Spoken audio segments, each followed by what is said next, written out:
like, I don't understand. If I can do my job from home effectively, why do I have to come back to the office?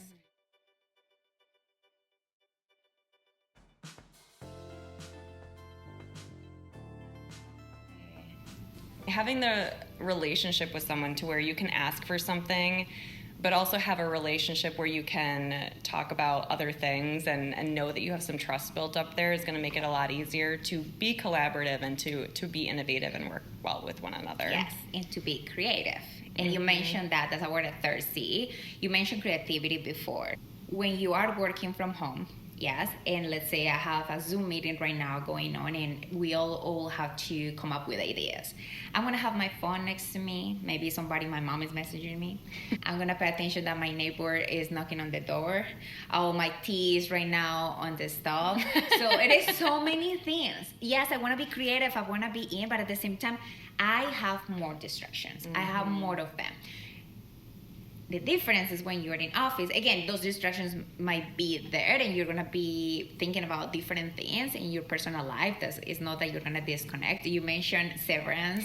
If you haven't seen it, watch it. If you haven't watched that show, it's not like you go to Severance and you forget about your personal life. Yeah. But you're kind of locked in. You know, like you're not going to be using your phone in front of people because you know that is disrespectful and you shouldn't be doing it, like scrolling. Yeah. You shouldn't be watching TV while you're in a meeting. You shouldn't be paying attention about anything else. But being really focused on what is going on, you're going to be more creative because all your brain is paying attention of like different ideas, what everybody's saying around. So you're feeding from that information to build something else, to create something else. It's going to be in a more creative space than doing it through Zoom, through Teams, whatever it is. Absolutely. I agree. And then the fourth C is culture. Yes. Team culture is so huge. And that is something that, from personal experience, we saw kind of deteriorate a little bit when we had to go from in-person to remote, because it was really hard initially to find the adaptations for like team building exercises and things like that we used to do physically in person. How do you adapt those to being, remote? And I think one of the things that especially leaders who were used to being in person and then did go remote, one of the things that we talked about they start to lose sight on is setting proper expectations, following up with their team members, holding people really accountable. Because like we said, the only other way that people could think of is I have to micromanage and I don't want to be a micromanager. So what I'm going to do is kind of lose sight of what they're doing. Yes.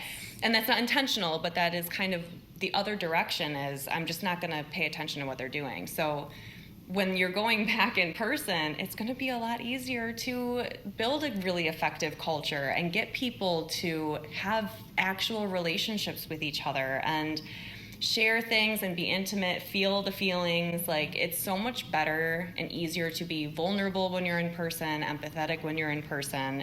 Because sometimes, let's be real, when you're on a camera, it just feels like you're talking to a screen sometimes. It doesn't really feel like you're making a genuine connection with someone. Not all the time, but sometimes, especially when you're in work mode, it is kind of hard to be like your natural self and really open up. But when you're like presenting. Yeah. Yes. And like I do this too. I always look at myself when I'm on camera. I can't not do that. So then I'm paying attention to, oh, my hair looks weird right now, or oh, I shouldn't have wore this color. Like, yes, you're not looking at the people around you, so you're not being really socially aware of like, okay, are they agreeing with me? Are they uncomfortable with this topic? How they're feeling? And once they promise, okay, you have this conversation, you talk about with your team member about culture, and you promise a good culture, now you have to deliver that. You do. Because if you are telling your team, if you are telling your team, we are going to connect better, we're going to be more creative, it's the way to collaborate. And then they come to the office and everybody's on their own. You don't have conversations about their goals. You don't have brainstorming sessions where everybody can collaborate. You don't have people connecting with each other because, again, it's your responsibility creating those spaces. How you can say, I am bringing you back so the culture is better, but it's not going to be organically better. You have to put into work. Yeah. Most of our episodes talk about culture and how to build a strong trusting culture where everybody feels comfortable, they feel like they are themselves, and they can be their best selves actually. So if you're promising that, if you're having that conversation, you're gonna have a conversation with your team members, you have to deliver that culture. As absolutely well. Yeah, if you slack, you're just gonna lose trust. And you're gonna lose buy-in. But let's kind of talk about the reality of not everybody is going to want to come back to the office. And it's very difficult, especially when that person, like we had mentioned earlier, interviewed and applied for this position because it was a remote job. And now they're going to be switching gears and they're going to have to be in person. It's going to uproot a lot of their lifestyle. So we've had experiences where people, when we did have to bring people back into the office, we had to do this very recently, like within the last 5 years. And people were very upset and very, like out of sorts of just like, I don't understand, if I can do my job from home effectively, why do I have to come back to the office? And not to say that that's not a valid argument, because in reality, if that fit your lifestyle better, especially for parents, single moms, like that really did disproportionately affect those people, and you can't deny it. But at the same time, you have to be very empathetic and real with those people of, listen, if work from home is a non-negotiable for you, then we have to talk through what your options are, because right now, where the company is coming from, this is a non-negotiable for them, that returning to the office is happening. And so we need to kind of talk through what your future here is going to look like if working from home is your only means of work. And I think that conversation happens especially when you see that they return to the office and they are complaining in front of everybody or during the meetings or to you constantly, or they're still working from home, but they are constantly bringing that up to you, and you can notice that they're going to be miserable. You need to have this conversation straightforward, because you know that, and they know, let them know, in a perfect world you want a hybrid. I think for us, that's what I think is the perfect way to do it, hybrid work. But this is what we have right now, is working from the office. These are my promises. This is what I can bring, and this is what I have control of. A good environment. I'm going to try my best to help you when you have some errands to run, or like whatever it is, whatever you have power in your role, for your role. But if I notice that I'm noticing that you're really honestly miserable, like you are not happy in your role, you are complaining constantly, not just to me but to other team members, so they're always thinking like, oh, I agree with you, yes, this is miserable, so you're bringing people down as well.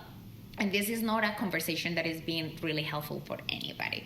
So if this is not for you, really, if this is a deal breaker, like in a relationship, you're gonna have deal breakers, and you cannot expect that somebody's gonna change that deal breaker just for you, right? Same with work.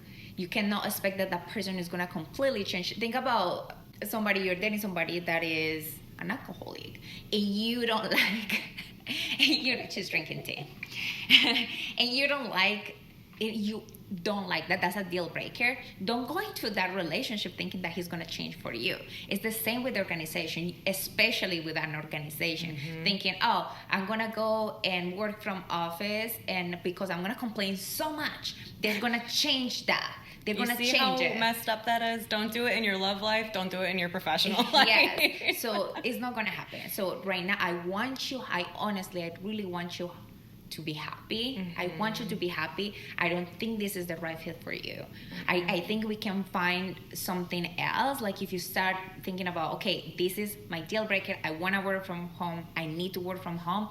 You need to start looking into other options. Because is this, or you are all in with me? And we're working from home, from the company, and we are all in, and we are creating this culture together. Because I need you. I need you to build this culture. Without you, I can't do this. And you have to be your best self when you're there. Otherwise, it's going to be miserable, not just for you, but for everybody. And we talked about working with people you don't like recently, and that is honestly what's going to happen. You're going to not like working with that person, and it's just going to be a whole mess. So like Erica said, the earlier that you can have those conversations, the earlier you can kind of sense that this person might have some issues with coming back to the office. Have that realistic conversation of, is this a non-negotiable for you? If it is, then we need to talk through other options. I've helped people rewrite their resumes before because I don't want them to be miserable. I want to help them, and they've been incredible employees for me, and I was sad to lose them, but at the same time, I want you to find something that works well for you because I do care about you. And you're going to work well when you're here, but let's find something that's going to fit you and your needs, because otherwise, they're going to stay here, they're going to be miserable, and it's not going to be good for anybody. No one. So as leaders, again, you have the responsibility. I know we always say this, but this conversation needs to happen. You cannot avoid this conversation. It's a tough conversation to have, especially with those that have more issues at home, that is like no issues but just more things going on, that is makes it harder. It just makes it harder. So being empathetic is very important, but also setting those expectations is gonna help everybody to like know, okay, this is what my leader is expecting, the organization is expecting as well, and even though it's not the best thing ever, I have to do it. Working has so many things that we don't like, right? Working has so many other things, and so many things. Yeah. So that's one of them. So you need to have those conversations. Don't avoid them. Have them as early as you can, and be very direct. Yes. Very empathetic, but also setting those expectations and those boundaries. Hopefully this was helpful for everybody. And if you are returning to the office, you know someone who's returning to the office and needs to have these types of conversations, please share this video with them. Obviously, we want you to subscribe so you can keep getting more content, and we will see you next week. Yes. Bye-bye, leaders. Bye.